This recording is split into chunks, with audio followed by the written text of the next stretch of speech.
Okay, let's start the class. So we are doing the past papers of transformation. ठीक है, transformation के हम past papers कर रहे हैं. Transformation is a topic in which we have four types of transformation. हम लोगों ने सब पढ़ ली था: reflection, rotation, enlargement and translation. अब आज हम पास्ट पेपर्स करेंगे. पास्ट पेपर्स में सबके मिक्स क्वेश्चंस आएंगे. देखें, just look at the first question. Triangle A is mapped onto triangle B by reflection in the line L. Draw and label the triangle B. Triangle A is mapped on triangle B by reflection. अब इसको reflect करना है. सबसे पहले तो हम इसको labelling कर लेंगे 1 2 3 पॉइंट्स को. ठीक है, ट्राइंगल ए को रिफ्लेक्ट करेंगे ट्राइंगल बी के ऊपर. लिसन एवरीवन, अब इसको रिफ्लेक्ट कैसे करना है हमने.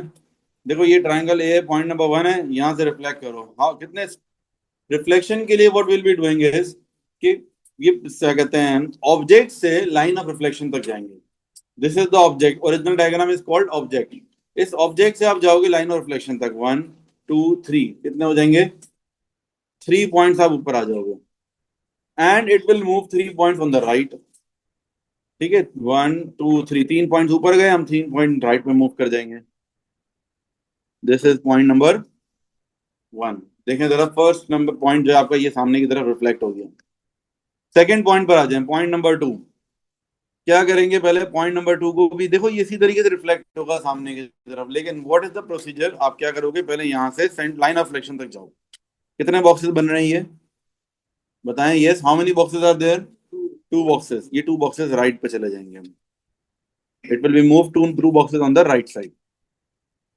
देन ये कितने बॉक्सेस बन रहे हैं? 1 2 3 4 boxes. It will be move 4 boxes on the right. 1 2 3 4 boxes. ठीक है, इनको ज्वाइन कर लेंगे.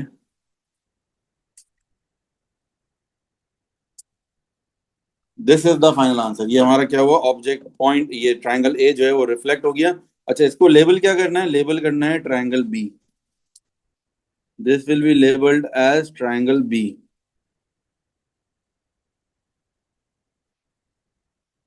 This will be labelled as triangle B. Next. Done everyone? Now, triangle A is mapped into triangle B by an anti-clockwise rotation of 90 degrees about this center. Centre of rotation दिया हुआ है और अब हमें rotate करना है. कौन सा? एंटी क्लॉकवाइज की रोटेशन है. एंटी क्लॉकवाइज लेफ्ट साइड पर होती है रोटेशन, लेफ्ट. ठीक है. अच्छा, अभी सबसे पहला काम तो ये कर लो, सेंटर ऑफ रोटेशन लेबल कर लें. This is the centre of rotation. बेटा, फर्स्ट क्वेश्चन ये वाला आप लोग बिल्कुल मेरे साथ देखें, जब मैं बना लूं फिर आप लोग बाद में बनाएं. देखो, ये सेंटर ऑफ रोटेशन है. व्हाट इज द प्रोसीजर, पहले हमें एक्स वाई निकालना होगा. एक्स वाई निकालने का तरीका क्या है? सेंटर ऑफ रोटेशन से ऑब्जेक्ट की तरफ जाएंगे. पॉइंट नंबर 1 तक जाओ. 1 2 3. क्या करना है? 3 स्टेप्स लेफ्ट जाना है. मेरी बात समझ रहे हैं? This is the centre. यहां से मैं पॉइंट नंबर 1 तक जा रहा हूं. क्या करूंगा? 1 2 3. 3 स्टेप्स क्या कर रहा हूं मैं? लेफ्ट पे जा रहा हूं. अप एंड डाउन कुछ भी नहीं जा रहा. It will B -3 0. मेरी बात समझ रहे हैं? दूसरा पॉइंट देखें, किसी ने मिस भी किया हो. सेकंड पॉइंट पे जाना है. देखो, ये सेंटर ऑफ रोटेशन है, यहां से पॉइंट नंबर 2 पे जाना है. कितने बॉक्सेस मूव करने पड़ेंगे? 2 बॉक्सेस. लेफ्ट या राइट? पूरी बात बोला करें. 2 boxes on the left. 2 boxes left पे जाना है. अप डाउन कुछ भी नहीं जाना. तो -2 0. Now next. Centre of rotation से पॉइंट नंबर 3 तक जाना है. क्या करेंगे? 1 2. 2 boxes left, 2 boxes down. 2 boxes left, 2 boxes down. -2 -2. Okay. देखो, बहुत आसान बात है, ये लास्ट क्लास में नहीं थे क्या आप? तो फिर ये देखो, ये सेंटर ऑफ रोटेशन है, इससे हम ऑब्जेक्ट तक जा रहे हैं. पॉइंट नंबर 1 तक गए, कितने स्टेप चले पीछे? 3. तो -3 0. 0 क्यों? क्योंकि ऊपर नीचे हुए ही नहीं हम. सही है. सेकंड पॉइंट नंबर 2 तक गए, यहां से लेके पॉइंट नंबर 2 तक कितने बॉक्सेस चले हम? 2 स्टेप्स लेफ्ट पर, अप डाउन नहीं हुए. फिर सेंटर ऑफ रोटेशन से पॉइंट नंबर 3 तक जा रहे हैं. क्या हो रहा है? 2 स्टेप्स लेफ्ट, 2 स्टेप्स डाउन. ठीक है, तो -2 -2. अब ये हमने एक्स वाई लिख लिया. 90 डिग्रीज एंटी क्लॉकवाइज रोटेशन में क्या होता है, थोड़ा सा रिकॉल करो. 90 डिग्रीज एंटी क्लॉकवाइज में अगर एक्स वाई हमारा ऑब्जेक्ट है तो इमेज क्या बन जाएगी इसकी? -y x.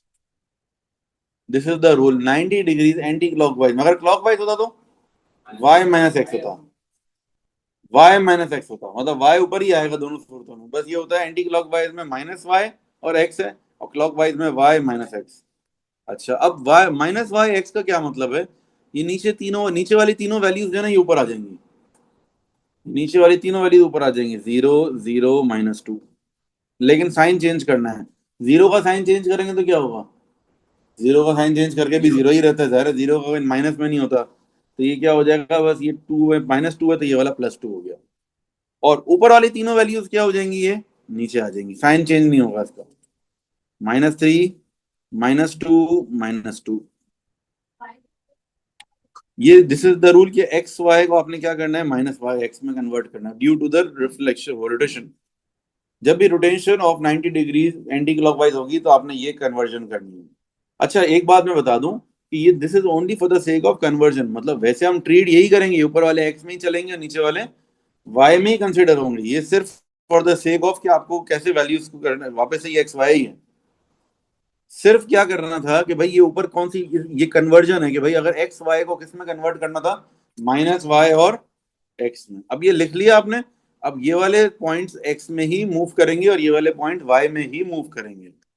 अच्छा, अब क्या करें, उसको प्लॉट करते हैं, मेरे साथ जरा प्लॉट करें आप लोग। क्या करना है, 0 - 3। कहां से शुरू करना है, इस सेंटर ऑफ रोटेशन से। अटेंशन एवरीवन, ये क्या है, सेंटर ऑफ रोटेशन। 0 - 3 क्या करूं मैं, ऊपर जाऊं, नीचे जाऊं, लेफ्ट जाऊं, राइट जाऊं, क्या करूं? डाउन। बाकी लोग क्यों नहीं बोल रहे हैं? देखो, 0 - 3, जीरो मतलब ऊपर एक्स कोऑर्डिनेट जीरो, एक्स को लेफ्ट राइट कुछ भी मूव नहीं होना। और वाई कोऑर्डिनेट में क्या करना है, हमें -3, 1 2 3 स्टेप नीचे जाना है। यहां आ जाएगा ये पॉइंट, पॉइंट नंबर 1। अच्छा, गौर से देखें सेकंड पॉइंट, और समझ में आ जाएगा। सेकंड पॉइंट में क्या करना है, 0 - 2, मतलब एक्स राइट में, एक्स एक्सिस में कुछ भी मूव नहीं करना। 2 स्टेप्स डाउन, सेकंड पॉइंट हो गया ये। देन पॉइंट नंबर 3 में क्या है, 2 - 2। 2 स्टेप आगे और 2 - 2 मतलब 2 स्टेप्स आगे और 2 स्टेप्स नीचे।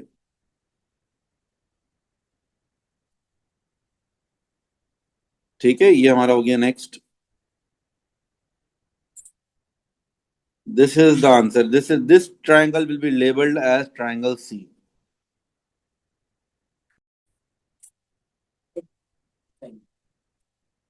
Triangle C is mapped onto triangle D by reflection in the line L. Describe the single transformation that maps B onto D. क्या कह रहे हैं, अब दोबारा से पढ़ो। Triangle C is mapped onto triangle D by reflection in the line L. पहले triangle D बना लो। एक ट्राइंगल C है, उसको ट्राइंगल D पर मैप करना है रिफ्लेक्शन करके। ये ट्राइंगल C है, इसको रिफ्लेक्ट करो। Reflection in the line L, reflect करो जरा, क्या होगा? यस, चलें, शाबाश बेटा, बताएं मुझे कैसे रिफ्लेक्ट हुआ। ये वाला point, this point will be reflected where, कहाँ जाएगा ये? कहीं भी नहीं जाएगा भाई, थोड़ा ऊंची आवाज में बोले, हम रिफ्लेक्शन वगैरह सब पढ़ के आए, इतनी आसान बात है। जो पॉइंट लाइन ऑफ रिफ्लेक्शन पे होता है, it does not move anywhere. ठीक है ना, ये पॉइंट तो कहीं भी नहीं जाएगा, यहीं कहीं रह जाएगा। ओके, इधर ही रह जाएगा। सेकंड पॉइंट, ये वाला पॉइंट रिफ्लेक्ट करना है। क्या करते थे रिफ्लेक्शन में, सोचो जरा। पहले तो ये वाले पॉइंट को लाइन ऑफ रिफ्लेक्शन तक लेके जाओ। 2 पॉइंट ऊपर जा रहे हैं हम, 2 पॉइंट्स क्या करेंगे हम, राइट पे चले जाएंगे। अच्छा, ये कैसे डिसाइड होता है कि राइट जाना है लेफ्ट? हाँ जी, ये कैसे डिसाइड होता है बताएं। देखो, पहले थोड़ा सा सोचो कि यार अगर ये रिफ्लेक्ट करूंगा मैं वैसे, तो ये सामने जाना चाहिए इसके। अगर मैं यूं ले जा, अगर लेफ्ट ले जाऊंगा तो ये तो लाइन के ऑपोजिट साइड पर ही नहीं जाएगा ना। जाहिर है, तो मुझे यहाँ यूं ले जाने के बाद क्या करना पड़ेगा, इसको राइट पे ले जाना पड़ेगा। तो ये आपका आ गया। ठीक है, थोड़ा सा कॉमन सेंस अपना इस्तेमाल करना है हमें। इसको, ये पॉइंट नंबर 1 2 3 था ना, ये पॉइंट नंबर 2 हो गया। अब नेक्स्ट पॉइंट नंबर 1 पे जाऊं अगर मैं, तो 1 2 3, 3 स्टेप ऊपर जा रहा हूं मैं, तो 3 स्टेप राइट पर, यहाँ पहुंच जाएगा ये पॉइंट। तो इस तरीके से ये हमारा क्या हो गया, रिफ्लेक्ट हो गया। देखो, अब नजर भी आ रहा है, देखने में लग भी रहा है कि यूं रिफ्लेक्ट हुआ है सामने की तरफ। सही है, ये हो गया हमारा रिफ्लेक्ट। ओके। अच्छा, अब हमने क्या करना है नेक्स्ट, ये रिफ्लेक्शन भी हो गई, डन हो गया। नेक्स्ट हमें क्या काम करना है, अब इन्होंने पूछा गया सवाल में हमसे, describe the single transformation that maps triangle B onto triangle D. एक ऐसी ट्रांसफॉर्मेशन बताओ जो ट्रायंगल बी को ट्रायंगल डी पर मैप कर दे। अब इन दोनों के बीच में क्या हो रहा है, देखने में क्या लग रहा है? Clockwise rotation. देखो रोटेशन लग रही है, थोड़ा सोचें जरा। ये डायग्राम एक तरह से रोटेट हो गई है। अगर देखो मैं, ये देखो हो क्या रहा है, और से सोचो, रोटेशन हो रही है ये सॉर्ट ऑफ। देखो उसको मैं रोटेट करता हूँ तो ऐसी ही डायग्राम बन जाएगी जैसे नीचे बनी हुई है। अभी तो फिलहाल इसको वापस अपनी जगह पे रख देते हैं। ठीक है, ये अब इसको रोटेशन करनी है हमें। अच्छा, रोटेशन तो पता चल गई हमें, और ये भी समझ में आ रहा है कि रोटेशन कौन सी है, 90 डिग्रीज की है और क्लॉकवाइज है। ये तो लिख दो, रोटेशन ऑफ 90 डिग्रीज क्लॉकवाइज। लेकिन सेंटर ऑफ रोटेशन भी बताना पड़ेगा, 3 मार्क्स है ना। अगर आपने तीनों का एक एक मार्क है, रोटेशन का ना एक मार्क हो गया, 90 डिग्रीज क्लॉकवाइज का एक मार्क हो गया, अब सेंटर बताना। सेंटर ऑफ रोटेशन कैसे निकालते थे याद है? बाइसेक्टर बनता था, बड़ी लंबी कहानी है इसके लिए। देखें ये एक इंपॉर्टेंट चीज, सबकी तरह अटेंशन है मेरी तरफ, थोड़ा सा रिकैप कह रहे हैं। सेंटर ऑफ रोटेशन हम कैसे निकालते थे? सेंटर ऑफ रोटेशन 90 डिग्रीज का निकालना सबसे लेंदी काम है, हम एक मार्क के लिए है, मेहनत बहुत सारी। देखें जरा क्या क्या करना पड़ेगा। पहले आपको क्या करना पड़ेगा, गौर से मेरी बात सुनेंगे बेटा। दो पेयर ऑफ पॉइंट्स को ज्वाइन करेंगे और उनके परपेंडिकुलर बाइसेक्टर्स बनाएंगे। क्या करना है हमें? सबसे पहले हमने टू को टू से ज्वाइन कर दिया, फॉर एग्जाम्पल टू को टू से ज्वाइन कर दिया। इन दोनों का क्या बनाना पड़ेगा? Perpendicular bisector. ये परपेंडिकुलर बाइसेक्टर बन गया। फिर मैंने जो है ना कहते हैं कोई और पॉइंट ज्वाइन किया, कोई से भी। लेट से मैंने जो है दूसरा क्या ज्वाइन किया है, थ्री को थ्री से ज्वाइन किया। ठीक है, इन दोनों का भी परपेंडिकुलर बाइसेक्टर बनेगा।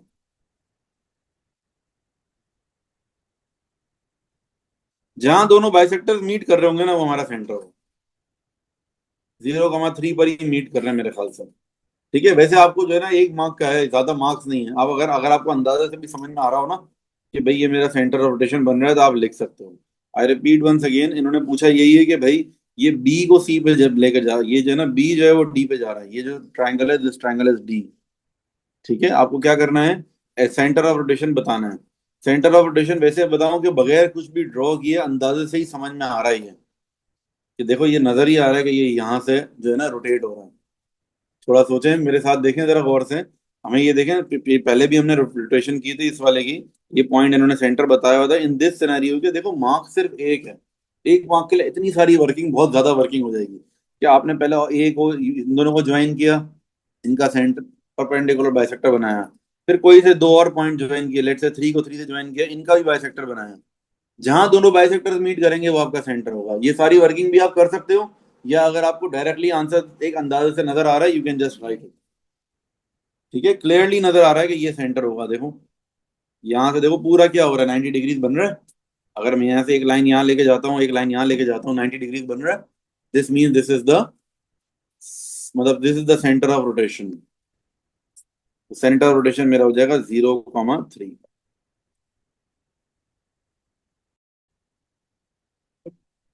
Triangle A has vertices 1, 2, 1, 5 and 3, 5। ये ट्राइंगल ए के वर्टिसेस हैं। An enlargement with center 1, 2 and scale factor 1.5 maps A onto B. Draw the triangle B. क्या हो रहा है, हमें enlargement करनी है, और enlargement का सेंटर क्या है हमारा, पढ़े हैं सेंटर क्या है? भाई आप लोग की पार्टिसिपेशन चाहिए होती है मुझे, 1, 2। और स्केल फैक्टर क्या है हमारा, 1.5। पहले तो आप सेंटर मार्क कर लो, 1, 2, this is the centre.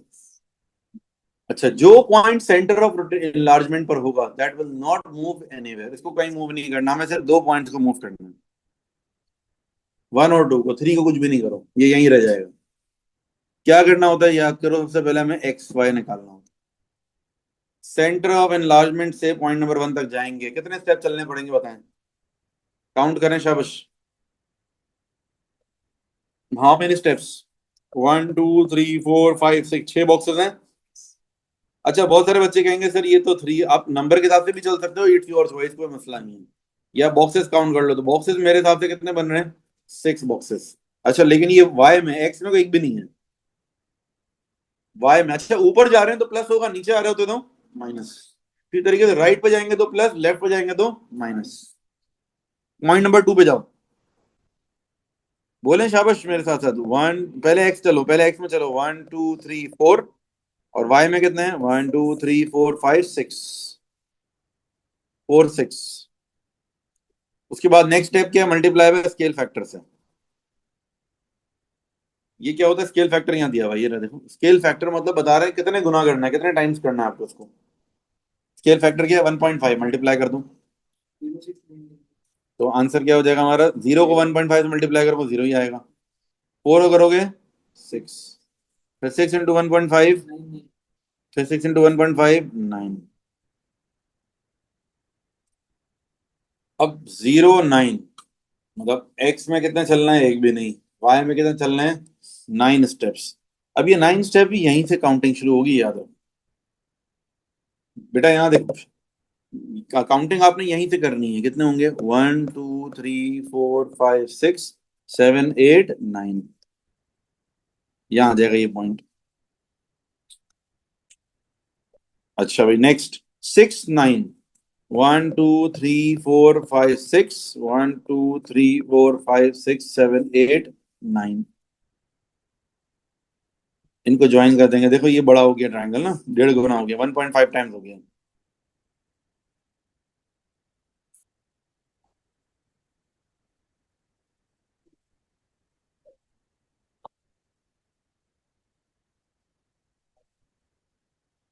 Next, this is part A हो गया हमारा। अब पार्ट बी है।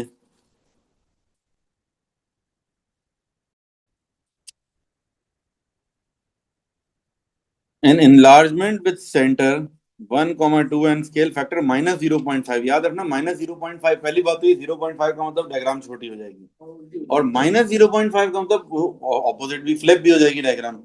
ठीक है ना? तो अब इनको मल्टीप्लाई करोगे आप, 0 × -0.5 तो जीरो ही रहेगा। 6 मल्टीप्लाई में -0.5 -2 -3 हो जाएगा। फिर 4 × -0.5 -2, 6 × -0.5 -3। इसको प्लॉट कर लो। सेंटर ऑफ रोटेशन यही रहेगा, 0 और -3, 1 2 3, 3 स्टेप नीचे आ गए। हाँ जी, क्या? जीरो एक्स में कुछ भी मूव नहीं करना, वाई में 3 स्टेप हम मूव कर गए। फिर दूसरा क्या है? -2 और -3। -2 और -3 2 स्टेप पीछे जाएंगे, और 3 स्टेप्स नीचे। देखो ये 2 स्टेप लेफ्ट पे गए हम, और 3 स्टेप्स नीचे चले गए। ठीक है, इनको अब ड्रॉ कर लो।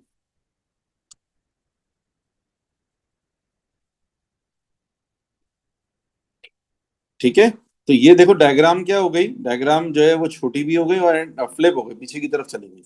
सेंटर रोटेशन के ऑपोजिट साइड पर, and diagram is upside down. ठीक है, this is done, part 2 is done. किसी को क्वेरी है, कोई डाउट है तो पूछ ले। Find the area of ratio of the area of triangle C to the area of triangle B. Triangle C और ट्राइंगल बी के एरियाज का रेशियो निकालना है। अच्छा, इसके दो तरीके हैं। एक तरीका तो ये है कि सिंपल दोनों का एरिया निकालो और डिवाइड कर दो। बहुत इजी है। कौन कौन से ट्राइंगल्स की बात हो रही है?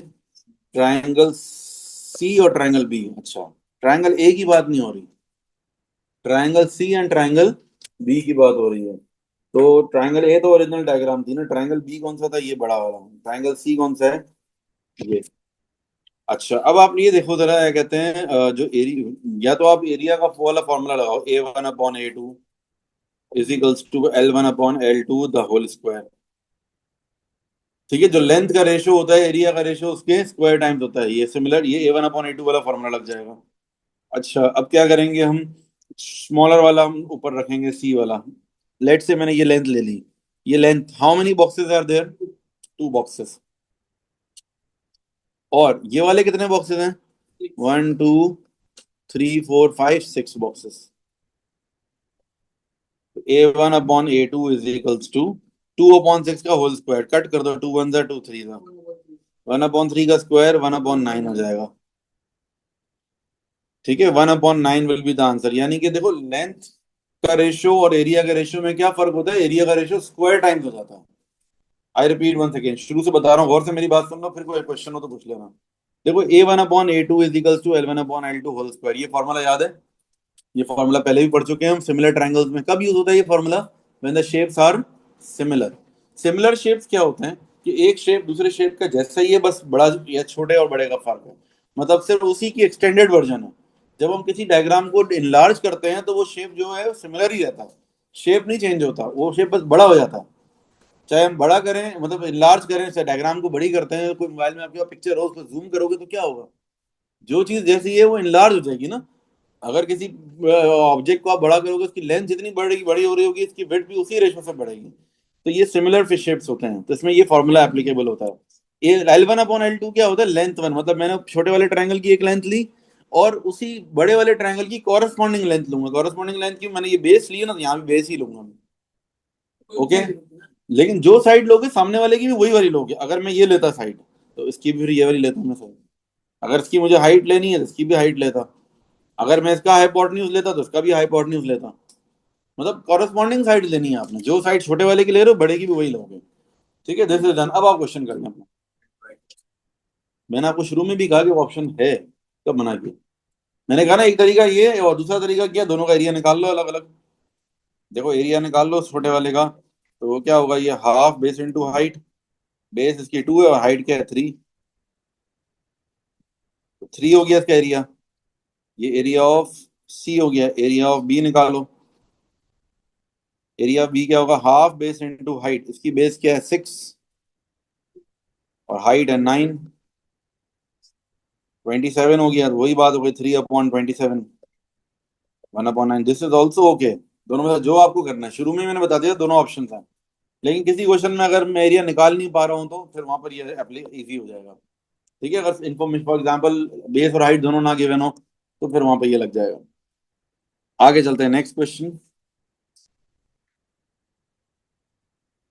ओके, सीधा नेक्स्ट क्वेश्चन। क्या करना है, डायग्राम ए दी हुई है, ट्रायंगल ए और ट्रायंगल बी दिए हुए हैं। क्या हो रहा है इन दोनों में, बताएं। यस, देखते ही नजर आ रहा है एनलार्जमेंट है। और एक और बात नजर आ रही है कि स्केल फैक्टर क्या होगा आपका, माइनस में होगा। स्केल फैक्टर क्यों माइनस में होगा, डायग्राम उल्टी हो रही है। देखो डायग्राम फ्लिप हो रही है, जब डायग्राम इज फ्लिपिंग तो scale factor will be in negative. Okay, एक बात ये भी हो गई, आपको पता चल गया भाई कितने मार्क्स है, 3 मार्क्स है। एग्जाम में अगर टाइम ना बचे बिल्कुल जल्दी जल्दी में, तो आप क्या करोगे। फॉर एग्जाम्पल बस 10 सेकंड रह गए हैं, बस खत्म पेपर। आपने इनलार्जमेंट लिख दिया, 1 मार्क मिल गया। स्केल फैक्टर भी आपको पता है माइनस में होगा, माइनस में स्केल फैक्टर भी लिख दो माइनस। और स्केल फैक्टर वैसे बहुत आराम से निकल सकता है, देखने में नजर आ रहा है विदाउट एनी कैलकुलेशन, कुछ दिख रहा है। मैं इमेज ओवर ऑब्जेक्ट होता है बिल्कुल। तो मेरी अगर ये इमेज है, ये कितने कितने कितने बॉक्सेस हैं, ये 1 2 3 4। वेट वेट वेट, जल्दबाजी नहीं, मैं पूछ रहा हूँ कि मैं पूछ रहा हूँ कितने बॉक्सेस हैं। 4 बॉक्सेस। ये वाले कितने बॉक्सेस हैं, 2 बॉक्सेस। 4/2 कर लिया आपने, 2 आ गया। मुझे बोलने दो ना बेटा, जब मैं पूछूं जब आप जवाब दो। सही है। अच्छा भाई, इमेज ओवर ऑब्जेक्ट, इमेज हमारी क्या है, ये हाउ मेनी बॉक्सेस, मुझे अब देखो वापस बताना पड़ेगा। 4 बॉक्सेस। ऑब्जेक्ट के कितने हैं, 2 बॉक्सेस। अच्छा, 4/2, आंसर इज 2। लेकिन हम साथ में लगाएंगे माइनस का साइन। क्यों माइनस का साइन लगा रहे हैं, because the object is flipping. Diagram क्या हो रही है हमारी, फ्लिप कर रही है। फ्लिप किसको कहते हैं, पलटने को। अच्छा भाई, ये बात हो गई हमारी enlargement. Enlargement with scale factor -2। और एक और बात बतानी पड़ेगी, सेंटर। अब सेंटर के लिए आप ये करोगे, you will join object and image. ठीक है, ऑब्जेक्ट और इमेज के पॉइंट्स को आप ज्वाइन कर लोगे। ठीक है, सेंटर निकालने के लिए 1 2 3 ये मैंने मार्क कर लिया। अब ऑब्जेक्ट और इमेज के पॉइंट्स को ज्वाइन कर लो। क्या करेंगे हम इसको, देखो अगर मैं फ्लिप कर रहा हूं, देखो इसमें कॉरेस्पॉन्डिंग पॉइंट क्या होगा, 1 कौन सा होगा, नीचे वाला होगा। ये 2 होगा, ये 3 होगा। अच्छा, तीनों को ज्वाइन करना जरूरी नहीं है, कोई से भी 2 कर लो काफी है। एनी 2, 1 1 और 2 2 कर सकते हो, 1 1 3 3 कर सकते हो, मतलब कोई से भी 2। तो मैंने 2 2 कर लिया ज्वाइन, और मैंने 1 1 ज्वाइन कर लिया।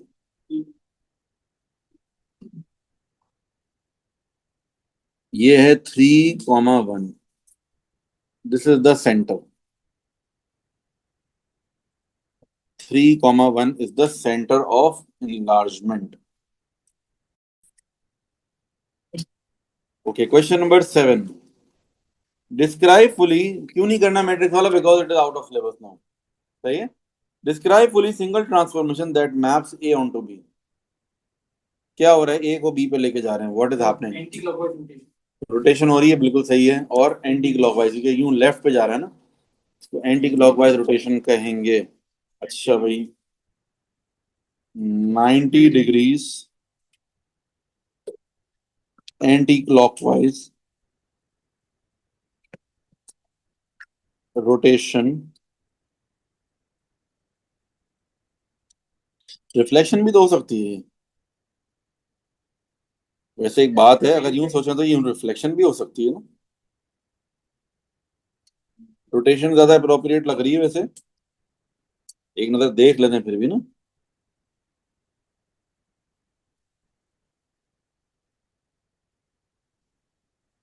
ठीक है, मार्क्स क्योंकि 2 मार्क्स हैं। क्योंकि ये मुझे एक शक क्यों हो रहा है, पता है क्यों? मुझे रिफ्लेक्शन में आपको जो है ना, रोटेशन में क्या क्या बताना होता है आपको? सेंटर भी बताना होता है आपको, रोटेशन बतानी है, 90 डिग्री, 90 क्लॉक वाइज, क्लॉक, 3 चीजें बतानी है। 3 मार्क्स का आता है, यूजुअली 3 मार्क्स का आता है। ठीक है, एंटी क्लॉकवाइज रोटेशन। ठीक है, लेकिन अब आपको सेंटर बताना है। सेंटर बताने में थोड़ी मेहनत ज्यादा है। ठीक है ना, अब आपने जो है ना, कोई से लेट से पॉइंट्स मार्क कर लेते हैं हम। 1 2 3, 1 2 3। अब मुझे इसका सेंटर बताना है। सेंटर के लिए क्या करेंगे, देखो, मैंने 3 को 3 से ज्वाइन कर लिया। 3 को 3 से ज्वाइन कर लिया मैंने।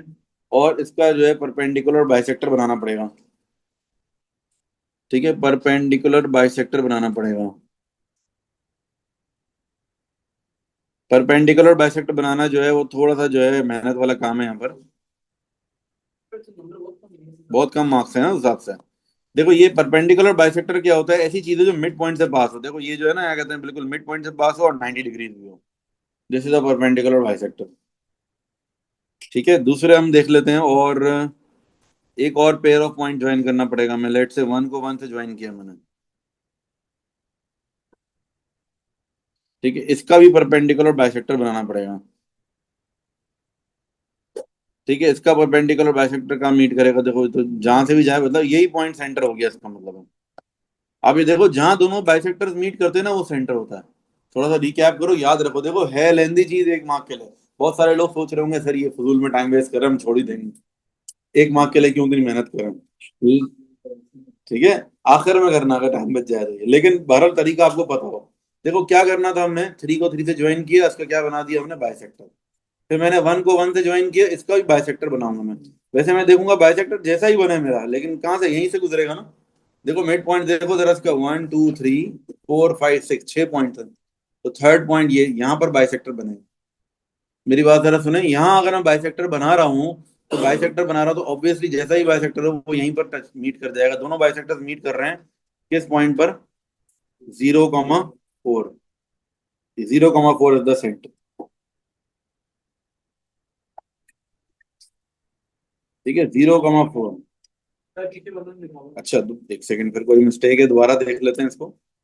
लेकिन ये 0 4 ही नजर आ रहा है सेंटर तो। 90 डिग्री क्लॉक वाइज है, एंटी क्लॉक वाइज है? इन दोनों का बाइसेक्टर जरा अच्छा, इन दोनों का ही बाइसेक्टर चेक कर लेते हैं, 2 से 2 का। ओके, असल में हमने बाइसेक्टर ड्रॉ नहीं किया ना, ये दोनों बाइसेक्टर ओवरलैप कर रहे होंगे फिर एक दूसरे के ऊपर। ये वाला बाइसेक्टर ये ओवरलैप कर रहा होगा, फिर एक काम करते हैं, 2 से 2 को हम ज्वाइन कर लेते हैं। 1 2, इसको गिने कितने पॉइंट्स हैं? 1 2 3 4 5 6 बॉक्सेस हैं। तो कहाँ बनेगा देखो, 1 2 और 3 यहाँ बनेगा। ठीक है बेटा, थोड़ी सी अटेंशन रखें, ये यहाँ बनेगा। ठीक है, अब यहाँ पर जो है ना, क्या कहते हैं, आपने परपेंडिकुलर बाइसेक्टर बनाना है। देखो मैं एक्यूरेटली बना नहीं रहा हूँ, अंदाजे से हम कर रहे हैं, जाहिर है इसमें गलती के चांसेस हैं। आप लोग अगर अपने पास बिल्कुल एक्यूरेटली बनाओगे तो आंसर बिल्कुल एक्यूरेट आएगा। परपेंडिकुलर बाइसेक्टर बनाने के लिए आपके पास प्रोटेक्टर, कंपास, सब कुछ चाहिए आपको। तो अब ये तकरीबन देखो यहाँ मीट कर रहा है। 1 1 इज द सेंटर। तो थोड़ा करीब करीब भी आ रहा हो तो बस इसको मैनेज कर लो।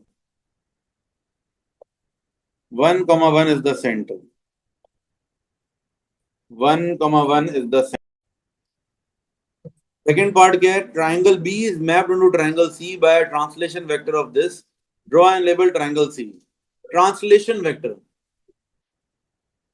बिल्कुल ये 2 मार्क्स का है, इन्होंने मार्क्स भी कम दिए हैं ना, मतलब कम से कम 3 मार्क्स होने चाहिए ना। रोटेशन बताने का 1 मार्क, 1 मार्क इसका, 1 मार्क ये, मतलब ये 2 मार्क्स दिए हैं। ये बहुत क्वेश्चन थोड़ा पुराना होगा मेरे ख्याल से। ठीक है बहरहाल बेटा, ये नहीं आए या आए, पढ़ाना है हमें, बाकी नहीं आया आपका नसीब। ठीक है, 1 मार्क का वैसे है, टेंशन नहीं लो तुम। ठीक है, अच्छा भाई, triangle B is mapped on triangle C by translation. सबसे आसान ट्रांसलेशन है। ट्रांसलेशन में क्या करना है? -2 -3, मतलब जितने भी शेप्स हैं, हर पॉइंट को क्या करना है? 2 स्टेप पीछे और 3 स्टेप्स नीचे लेकर जाओ बस। -2 -3 ये सारा मिटा दो। क्या करना है? ट्रायंगल किसको लेके जाना है? ट्रायंगल बी को लेके जाना है, ट्रायंगल बी को ट्रायंगल सी पर। ठीक है, हर पॉइंट को, जैसे ये पॉइंट है ना, 1 2 2 स्टेप्स लेफ्ट, 1 2 3 3 स्टेप नीचे। पॉइंट नंबर 1 के लिए 1 2 2 स्टेप्स लेफ्ट, 1 2 3 3 स्टेप्स नीचे। Point number 3, 2 steps left, 1 2 3 3 steps नीचे।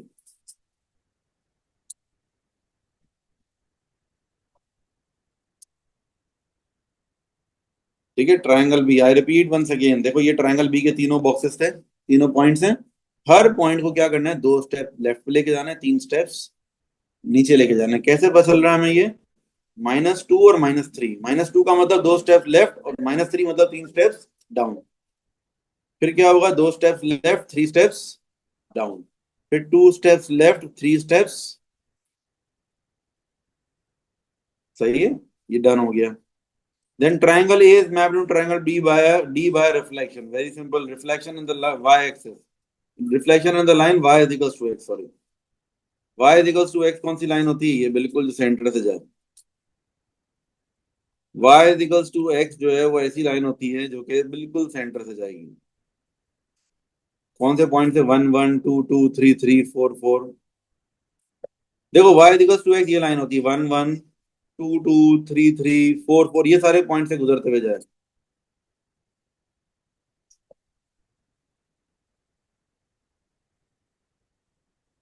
ठीक है, this is the line y is equals to x। अब इसमें रिफ्लेक्शन करनी है आपको बस। कैसे करेंगे? शाबाश, चले बेटे जल्दी से रिफ्लेक्शन करने की कोशिश करें।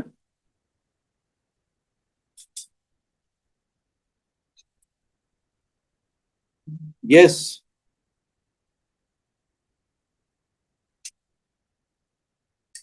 मेरे साथ करेंगे। देखें पॉइंट नंबर 1, क्या करेंगे? पॉइंट नंबर 1 को लेकर जाएंगे लाइन ऑफ रिफ्लेक्शन तक। कितने बॉक्सेस बन जाएंगे? बोले बेटा, 1 2 3 4, 4 स्टेप राइट चले गए हम। अब क्या करना है? 4 स्टेप्स डाउन जाना है। 1 2 3 4, 4 step right, 4 step down. Next point, point number 3, कितने स्टेप जाना पड़ेगा राइट पर? 2 स्टेप, तो 2 स्टेप्स ही डाउन चले जाएंगे। पॉइंट नंबर 2 के लिए क्या होगा? 1 स्टेप राइट पे जा रहे हैं, 1 स्टेप ही डाउन। बस इन तीनों को ज्वाइन कर देंगे, ये हो गई हमारी रिफ्लेक्शन। ठीक है, this is point number D. ठीक है, this is the final answer. ठीक है बेटा, रखेंगे आज।